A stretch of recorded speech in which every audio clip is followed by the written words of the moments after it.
Thank you, everyone. So my name is Victor, and my formal title is Co-Manager Faith in Action here at the Franciscan Renewal Center. And I'm happy to have coordinated this program, as Fred mentioned, total staff. So with friars, liturgy staff, faith formation staff, etc. And boy, wasn't Sister Diane Bergan's presentation so wonderful? Yeah, it was so good. So I'm here today because I have the honor to introduce Dr. Massimo Faggioli from Villanova University. And I have this slide back here in case you want to read a little bit about him while I'm talking. So Massimo Faggioli is a Catholic church historian and professor of historical theology at Villanova University.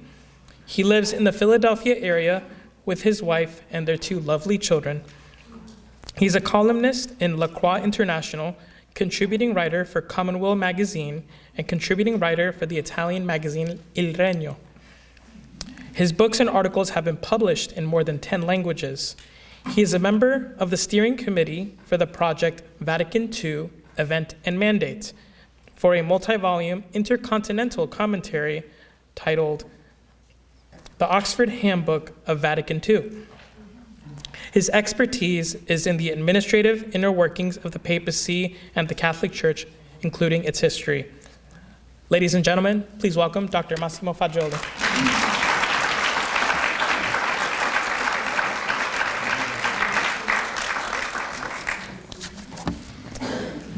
Good morning, everyone. Good morning. It's a great pleasure to be here, and it's my first time in Phoenix. It's my first time here at Franciscan. It's a great pleasure to be here in this very important moment in the life of the church. So it helps me being here think better about what kind of moment we're living. So my job, I have a very tough act to follow after. So my job is more pedestrian, if you want. So to talk about the Jubilee from an historical point of view, but also to give some theological insights on what the history of the Jubilee tells us for our life as believers, as members of the church. So the first part, historical. The Jubilee in the Catholic Church is an institution that takes the name from the biblical Jubilee, but has very little to do with the biblical Jubilee. It's a special year of grace and conversion that involves prayer, pilgrimage, and repentance that usually it's held every 25 years or during other years that are called by the Pope. The first Jubilee was the one of the year 1300, called by Pope Boniface VIII, whom Dante puts in the Inferno, by the way, so that says something to us. And so the frequency of the Jubilees has changed over time. At first, they were celebrated only every 100 years. Shortly after, in 1343, Pope Clement VI reduced the gap to 50 years, and in 1470, Pope Paul II made it every 25 years. But there have been many extraordinary holy years. For example, in 1933, called by Pope Pius XI, to commemorate the 1,900 years of the Redemption, and of 2015 by Pope Francis, who proclaimed the year of mercy.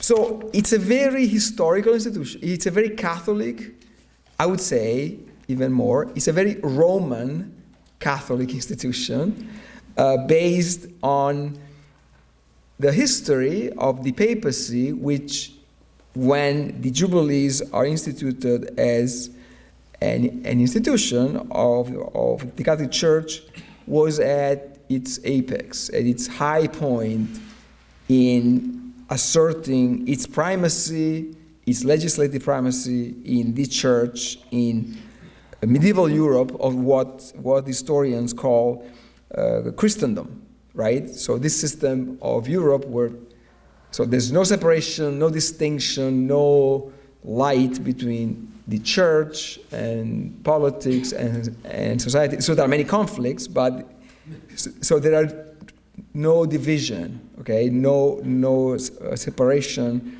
of spheres, okay?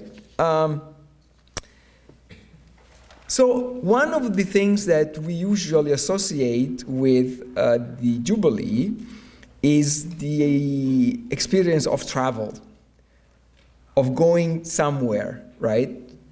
To Rome, especially because in church history, the Jubilees become really part of a certain economic system on which the Vatican supports itself, even today, right? So this is important because it's something different from the biblical idea of Jubilee, where you don't have to go somewhere to celebrate the Jubilee. And it's really one of those things that puts Catholic historians or historians of Catholicism in a tough spot, because it exposes you to the temptation of painting the past of the church with a very dark brush and see everything in a certain light. Why is that? Because the element of travel in the Jubilee doesn't come from Scripture. It comes from something more disturbing to us, which is the Crusades. So the idea that you are granted spiritual the indulgence, traveling to a certain place, which is Rome, it's a translation from something that had happened in the 2 centuries before the first Jubilee. The first crusade is called in 1095, which meant you have to go to Jerusalem, do something, and if you die, that you will have your reward. Okay, so it's one of those ways in which the papacy re-understood, re-signified that very strong element in medieval culture, which was of pilgrimage, of travel, which is not travel as we experience it today. It was really a life-threatening experience, whether it was to go to war or to go to Rome for pilgrimage.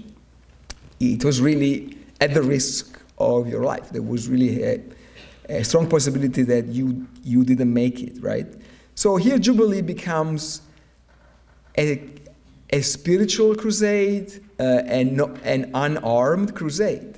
Okay, so this is very important to understand, that there is a connection between two apparently, actually completely separated perceptions of what the church is about today. The Jubilee of today, it's about hope, it's about peace, and it's not natural to connect it to the Crusades, right? So, but history is complicated, and that's why you need people doing sometimes boring research into documents, because there are layers of things that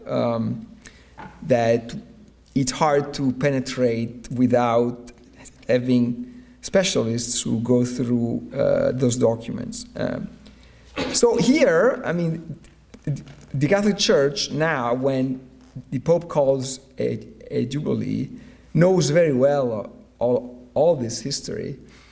But as every institution, it has a certain reluctance to tell the whole story, right? And so in the documents calling the Jubilee, there are some references to its origins, to the Middle Ages, okay? But it doesn't quite tell the whole story. right? But that's totally understandable, okay?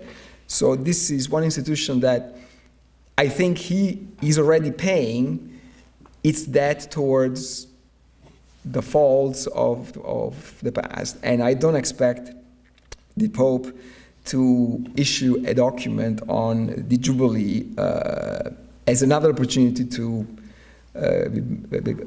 be exposed to the accusation of being in charge of an institution that sometimes is blamed for everything and anything that happens in the world. Second thing that it's important is that, so we have the translation of that element of travel from the Crusades to the Jubilee, and then there's a second translation, a second displacement of a concept, which is this, that how we perceive the Jubilee today has less to do with pilgrimage and more to do with tourism. Obviously, right? So, I mean, we have seen in recent years a revival of the experience of pilgrimage, right? The Camino of Santiago and so on. It has become also very interesting for scholars of religion to interview these people, why, okay? But clearly, for the vast majority of those who go to Rome for the Jubilee, it's usually packaged as tourism more than a Jubilee, no matter the good intention or the spiritual disposition. There is a certain way of traveling these days for most of us, right? And so this means what? That the Jubilee has become in history, and especially in these last couple of centuries, or 3 centuries, a mass phenomenon. So the pilgrimage, I mean, the Crusades before, but also the pilgrimage to Rome used to be very challenging physically, and only a certain kind of people could do that.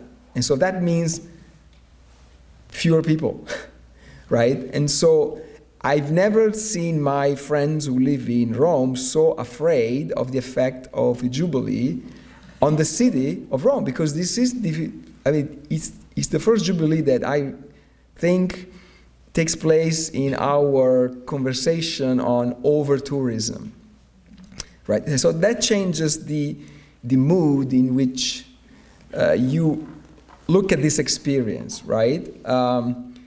It's not totally new, actually, because, I mean, again, Dante in the Divine Comedy, he captures in Canto 18 all those pilgrims amassing near Castel Sant'Angelo as an image of Inferno, of hell.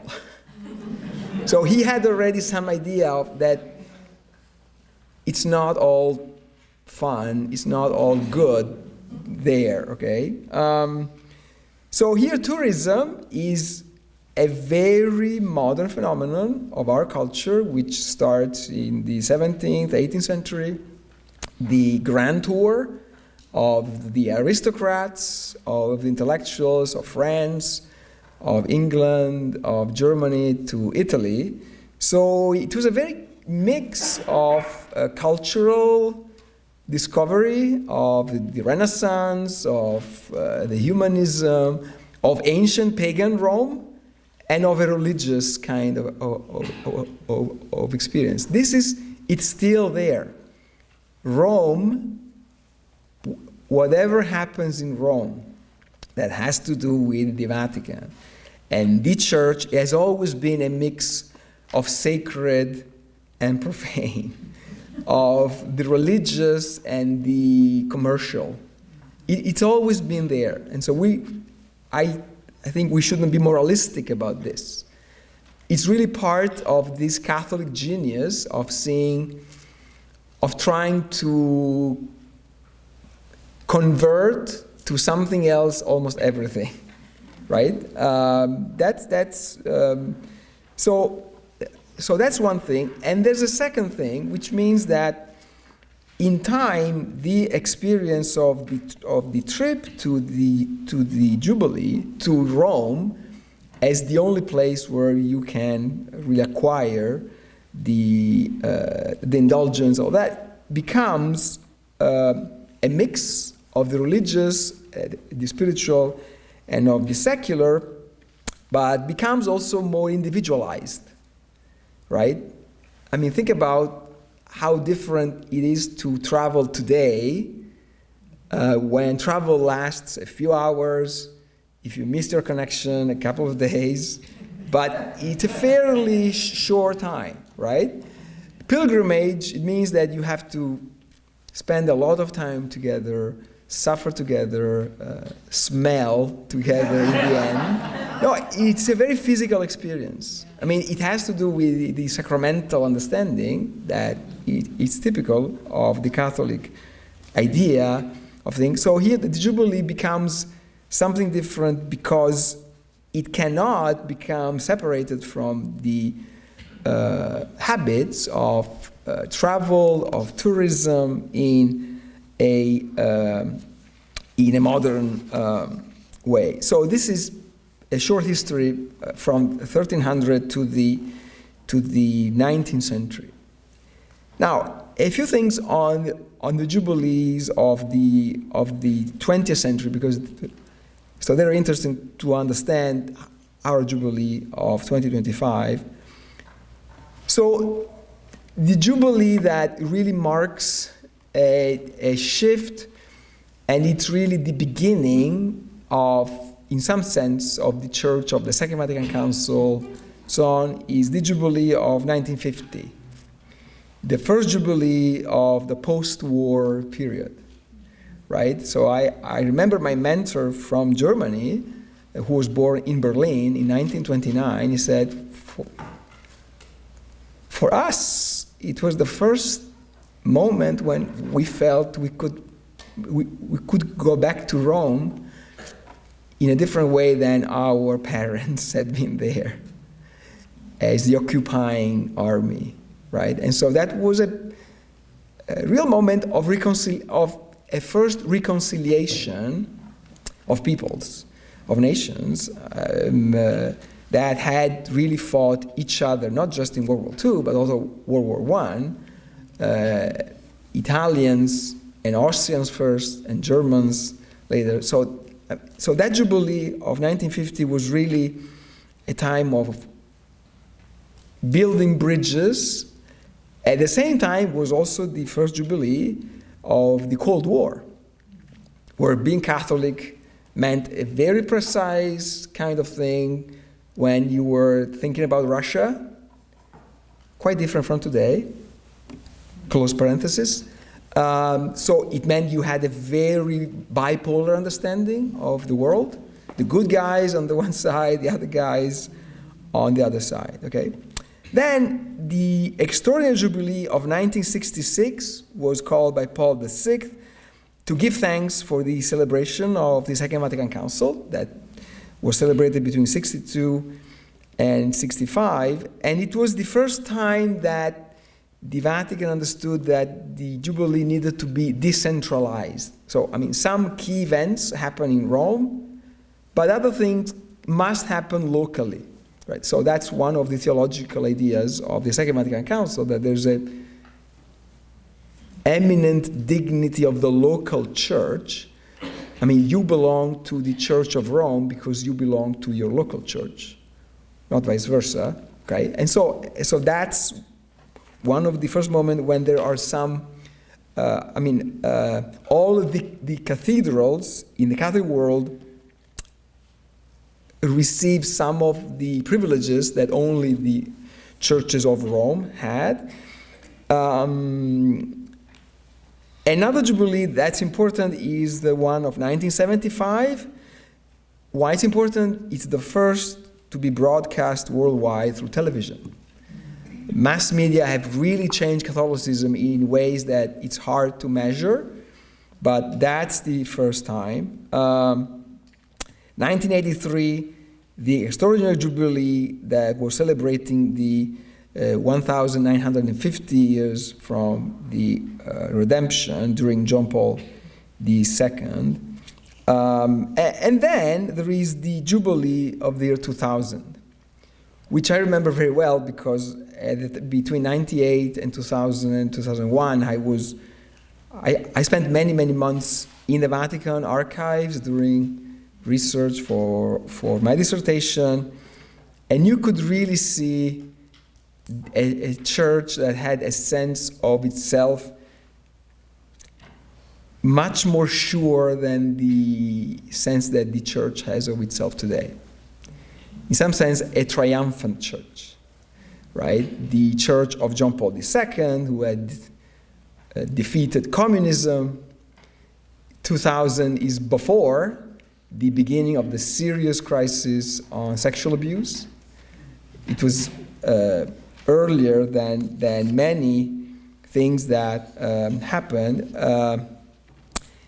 It was also very important because John Paul II started preparing for the Jubilee of 2000 years before with a document of 1994, so 6 years before, Tertio Millennio Adveniente, where he understood the Jubilee of 2000 as a moment of what he called the purification of memory. So he was a European Catholic from Poland who had gone through World War II, the Holocaust, the Cold War. He knew that there was something to be addressed in history, especially from the point of view of European history.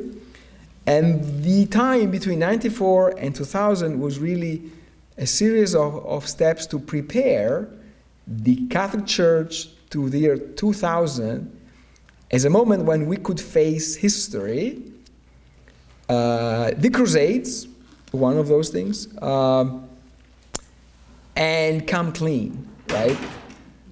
Not just before God, but also before the public opinion, before the moral jury of the international public opinion, right? So one of the incredibly important things that happens in those 6 years, preparing for the Jubilee of 2000, is John Paul II constant effort in continuing the work of the Second Vatican Council and going beyond in the relationship between the Church and the Jews.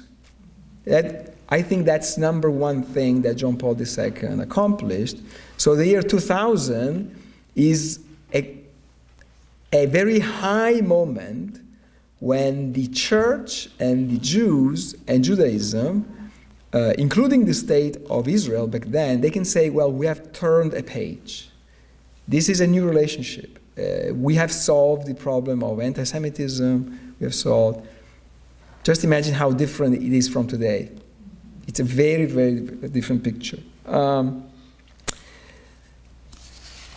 So I think the way we should look at this Jubilee is in two ways. So one is to be conscious of how much more complicated the situation of the Church and of the Vatican is today, not just because we are now in a situation of sede vacante technically, but even during Pope Francis and even after Pope Francis, whoever the cardinals elect, this is a more complicated church than it was during the previous Great Jubilee of 2000. 2000 again happens when John Paul II is a triumphant church leader, but also a political leader. He is seen as the most decisive factor in the defeat of communism, in the collapse of the Soviet Union. It's a church that has solved one of its major problems in history, anti-Semitism, but it's also the church of the pre-abuse crisis. It's the church that lives in the pre-9/11 world. So 2000, we thought the worst is over. The 20th century was the worst century. World War I, World War II, the Holocaust. The 21st century will be better because we have learned. That hurts, right? To think about that. So it was not just a very confident church, but also a very confident world. No one was talking about the environmental crisis. For everything, there seemed to be a technological solution. It was when everyone had access to the internet, to the email. It was the end of the 90s, right? Of the new promises of new technology and so on. So in some sense, that Jubilee came at a time when we thought, in the church, but also in our Western world, I would say, that in some sense history was over. I mean, history as a series of crimes, of wars, history, maybe that's over. I mean, we have learned something. We just need to settle in a peaceful way some accounts of our past, but we have turned a corner, right? It's something that is already different in the first Jubilee of Pope Francis, 2015, which he wants to be a Jubilee of mercy. I mean, remember that's the year in the middle between the two synods on the family and marriage, where mercy is at the center of Pope Francis' program. Mercy in those two synods meant mercy for divorced and remarried Catholics, mercy for gay people in the church, mercy for irregular situations in the church in general. So already in 2015, you see something that is already a little darker than in 2000, right? A pope who thinks that we need to emphasize mercy, which should be naturally part of the Christian language, it said something, right? So this has become even, I think, more complicated in the years after, because we have seen what one of the most important intellectuals in the Catholic Church today, the founder of the community of Sant'Egidio, Andrea Riccardi, called, per opposition to La Belle Époque of the early 20th century, he said, we live now in La Triste Époque, in the sad age, right? Age of sadness, of lack of hope, okay? And that's why Pope Francis called his second Jubilee the Jubilee of hope.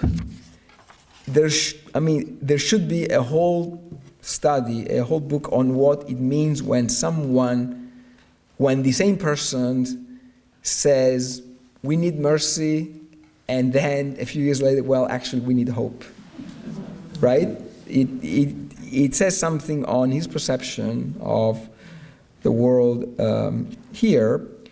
So when Pope Francis calls the Jubilee of 2025 with a bull that was published in May 2024, he took inspiration from a passage of the letter to the Romans, chapter 5, hope does not disappoint. In Latin, spes non confundit. It's important, the Latin, because spes, hope, is really one of the most important words in Pope Francis' language, which was very rooted in the Second Vatican Council and in the last document of the Second Vatican Council, Gaudium et Spes, 1965. The joys and hope of the humanity are the joys and hope of the church. So, I mean, hope, spes, is very much really one of the words that occurs more often in Pope Francis' language. It's not the first Jubilee that has hope in the bull, but for Pope Francis says something very specific on how he understood our world. And for Pope Francis, I'm coming back to this later, hope is not a state of mind. Hope is not a feeling. Hope is not something that is part of a certain mood.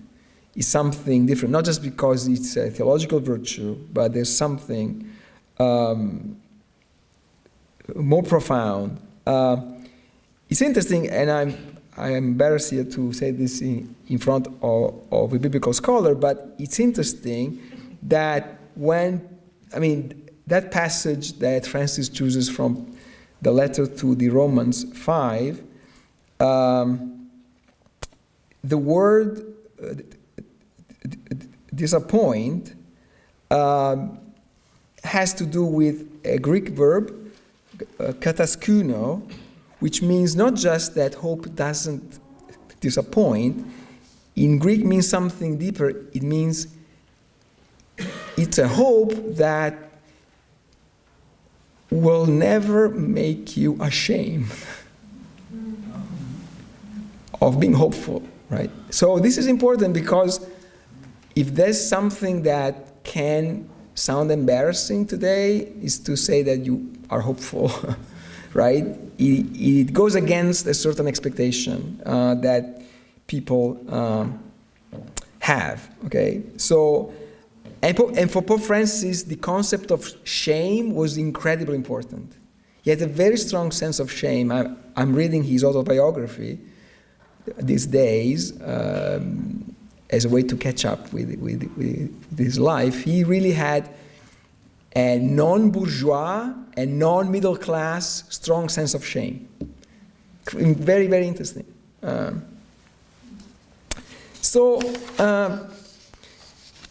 This passage that Pope Francis chose from Paul is important to distinguish hope from an attitude, a feeling, because for Paul, hope is personified by Jesus Christ.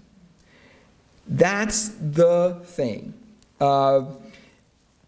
We could distinguish hope from optimism, hope from feeling good, hope, but the theological concept is that hope is founded in Jesus Christ because from Emmaus onwards, hope is reliable, is something we rely on as we rely on God, who's the protagonist of the history of salvation. It's the faith that every promise of God is brought to a fulfillment that exceeds the promise. So it's a Christological, theological idea of hope. It's not just different. It's the opposite from optimism. It's not just different. It's completely the opposite, right? So that's something that I believe that it's important for us. And it's important for us now because I think that for different reasons, whatever your age, your state of life, and so on, we live in a certain sense that we are, as Pope Francis said many times, we are at the end of a certain era. An end of a certain era in our awareness of how much our environment can take, of how much our poor people can take, of how much our resources can do. Right? So there's a strong sense of limit. And that we have reached a certain point, again, completely the opposite of the 1990s. The limitless possibilities, the boundless horizon, right? And so, as a French philosopher wrote in a recent book, we have this sense that we live in what he called expiration time. So there's an expiration date somewhere, and we're afraid to know what's that date.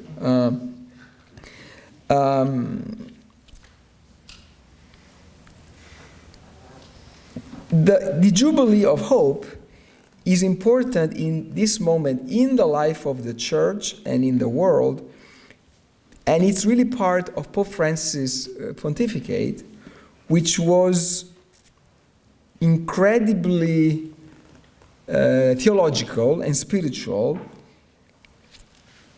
not shy about saying certain things, but it was also convinced that in this expiration time, in this sense of the end of an era, the solution of looking back with nostalgia to a certain past is a total delusion.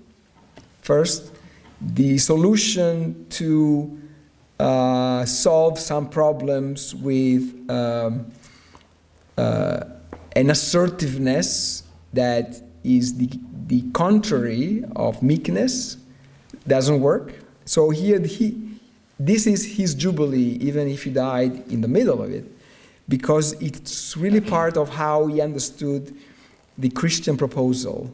That's a proposal. It's not an ideology. It's not a system. And most importantly, it's not an intellectual option. It's not something that you embrace because it convinces you.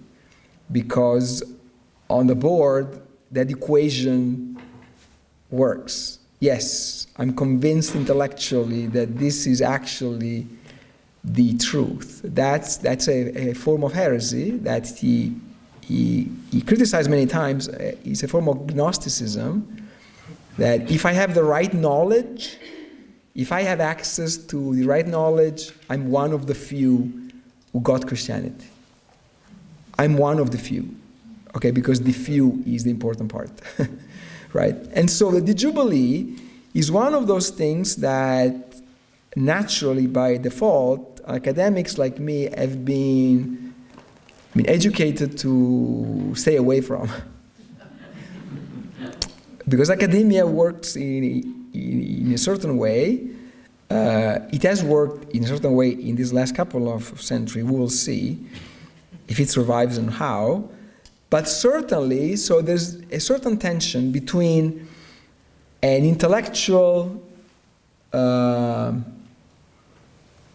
intellectual approach to the faith, and what Pope Francis has really told us that gives meaning, which is a spiritual practice that involves your entire being, your body. It's something that you do, and you do not just with yourself. It's not something that you think and then you spread as the gospel, but it's something that you do with others and for others. So there's a whole physicality, a physical dimension of the Christian experience that is central in Francis' life and in Francis' vision of the church. Francis was not afraid of looking an overly pious Catholic. It's interesting. In recent papal history, you have the allegedly most liberal pope in the last century. Pope Francis was incredibly devout to the Virgin Mary, and he was buried a few hours ago in St. Mary Major. And allegedly, the most conservative popes of all, who stayed away, Pope Benedict, who stayed away from that stuff, as a German academic, he didn't feel that he needed to show that. I mean, I'm sure he had a devotion for the Virgin Mary, but it was not part of his public persona, of his public proposal, right? So this is important. Why? So the Jubilee is an old institution. It's very stratified, so many symbols, meanings. It has embarrassing features, again, the legacy of the Crusades and so on, but it's something that serves much better the way in which Francis, and not just Francis, but many others, understand that the gospel works. It's not by convincing someone of the intellectual argument with the best book or the best podcast, but it works by attraction, right? By showing with your life and creating what a physicist might call a gravitational pool that brings you in, like in this room, right? So that pulls you in, right? Intellectual arguments these days are not likely to convert. Not on a long-term basis, I think.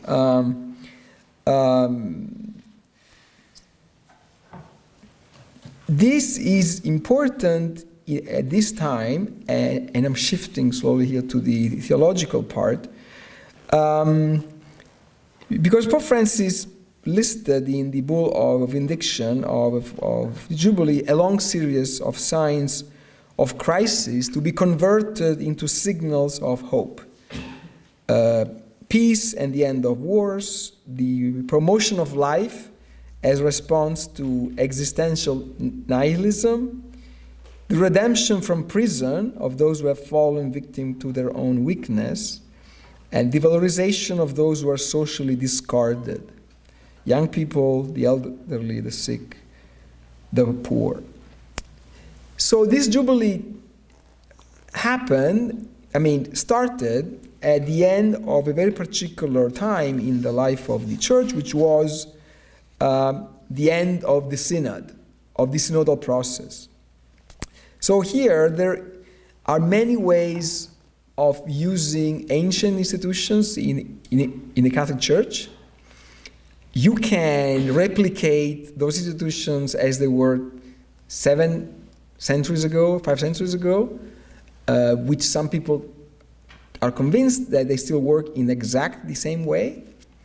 Or there is the Pope Francis way to reuse in a very Catholic way. We don't discard anything, we reuse everything, we recycle everything in a modern or postmodern fashion. So here the Jubilee, I think Pope Francis understood that as really part of a synodal conversion of the Church, trying to save the religious experience of many Catholics today from an individual,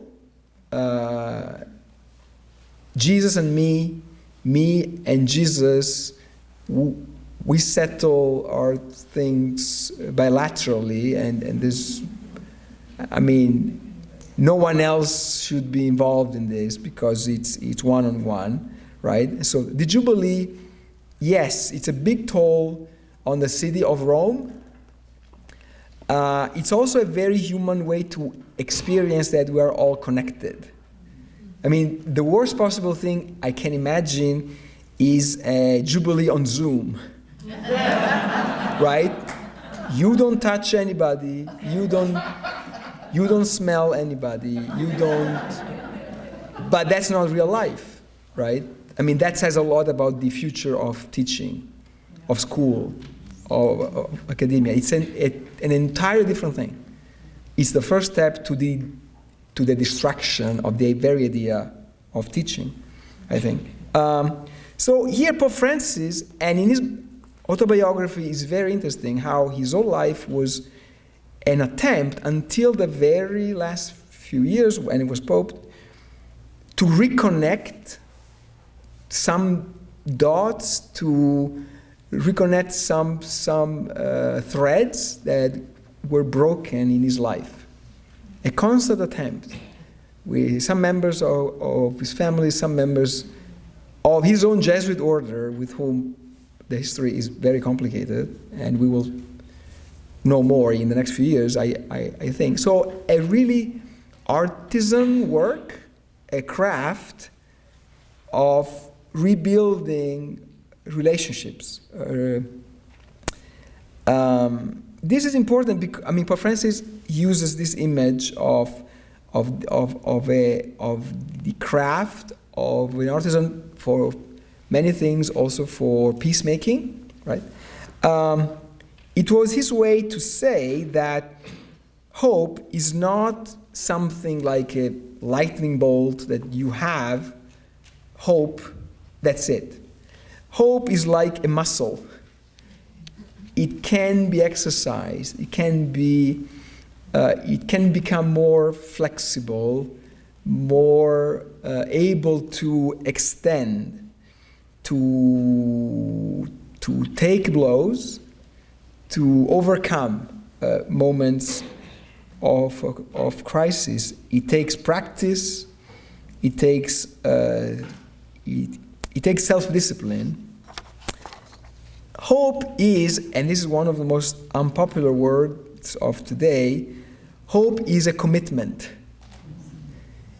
It's a commitment, and you don't give up at the first crisis in all kinds of commitments. Hope is very important because it keeps us human, because hope is the refusal.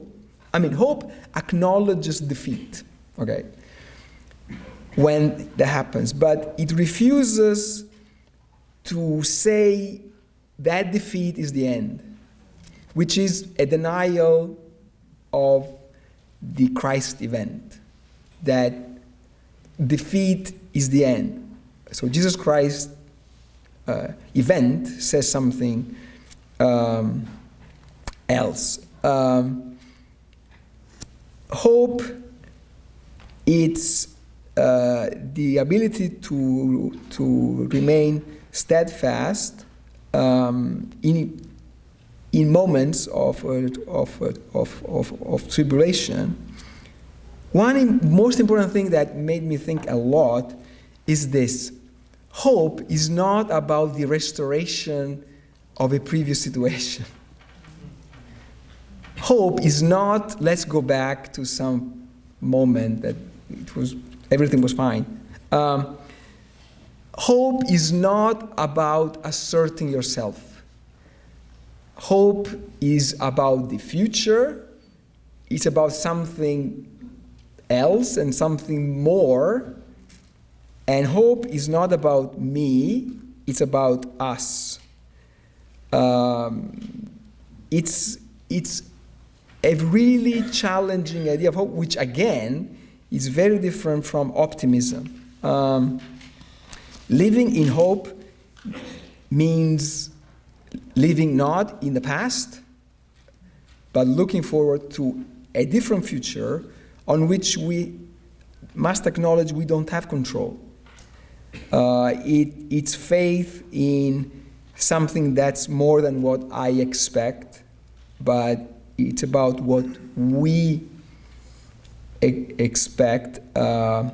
It's about a faith that doesn't bear witness to my identity, but to something communal. So to conclude here, this is a very uncertain Jubilee because we have a Jubilee during the sede vacante. It's a Jubilee in a time of uncertainty for the Church and for the world. But Jubilee, from a human point of view, is very important because, and at this Catholicism still is good. I mean, just if you look later today at the images of Pope Francis' funeral, what kind of theater of the world that still is after so many centuries. So there's a sense of what's important. So the Jubilee is not about helping the Vatican with their finances because they need desperately money. I mean, that's important. But it's the idea that we have to be ready to entertain different ways of imagining the time.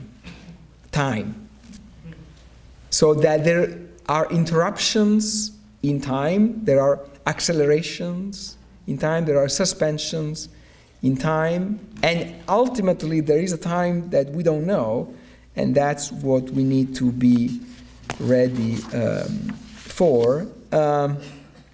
So here, I think ultimately, finally, hope is not something that we can choose not to have.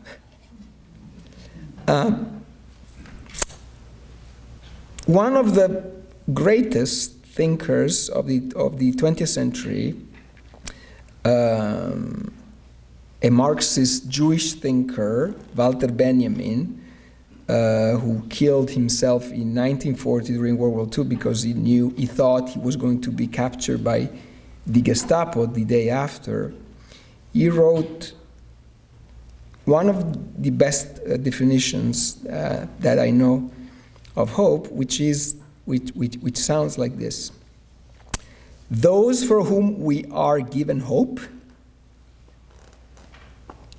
are those without hope.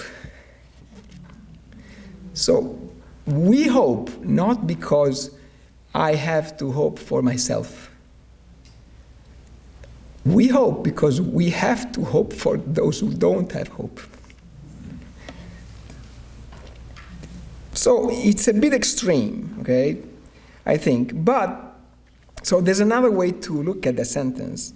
It's this, that we all hope because others have already hoped. It's not something we can give ourselves, right?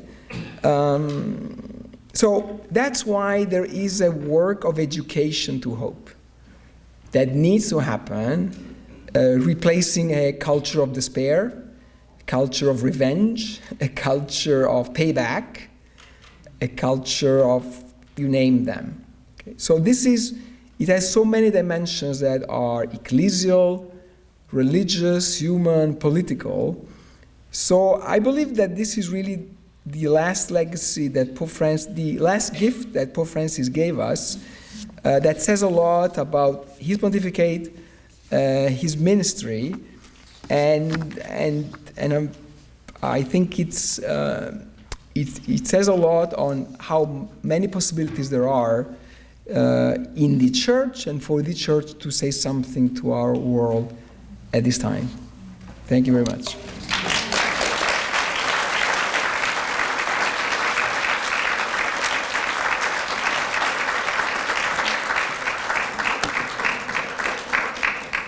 Thank you, Massimo. So right now it is 11:15-ish, if I'm reading that clock right. And I'm going to have Fred come up to lead this section since we are ahead of schedule, which is great because imagine that means that we'll get into Q&A first. Awesome.